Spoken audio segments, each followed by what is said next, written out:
La nuova frontiera per gli eventi culturali, unire le forze fra i comuni e le realtà territoriali per trovare le risorse che dal pubblico non possono più arrivare. Ne ha fatta di strada in 3 anni il progetto 100 Orizzonti, partito dalla zona di Asolo, allargatosi in questo lasso di tempo a un territorio sempre più vasto che abbraccia ora 17 comuni fra le province di Treviso e di Belluno.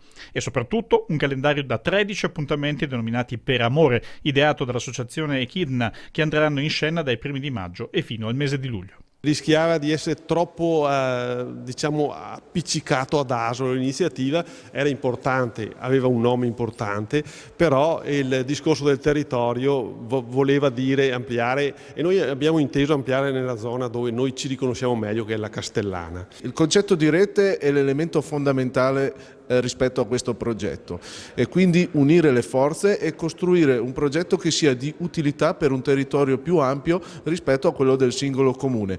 In questo modo possiamo realizzare eventi culturali di estrema qualità che può fare anche il piccolo comune insieme ad altri comuni e che vanno a valorizzare quelle particolarità e quelle peculiarità che esistono nei territori. Teatro, musica e danza sono i contenuti da cui i vari comuni hanno potuto dare indicazione per scegliere l'appuntamento preferito da proporre. Ad esempio ad Asolo, prendendo spunto dall'arrivo di tappa del prossimo Giro d'Italia, ospita al Teatro Duse uno spettacolo dedicato all'indimenticato ciclista Marco Pantani. Che è un grande impegno sia per l'aspetto economico, perché le risorse sappiamo sono quelle che sono, ma soprattutto per il lavoro di lavorare assieme, di condividere con gli altri comuni. Ecco, è una rete, Asolo in questo caso è comune capofila, ma come dicevo prima si tratta di un'avventura che ci coinvolge tutti quanti allo stesso livello di partecipazione.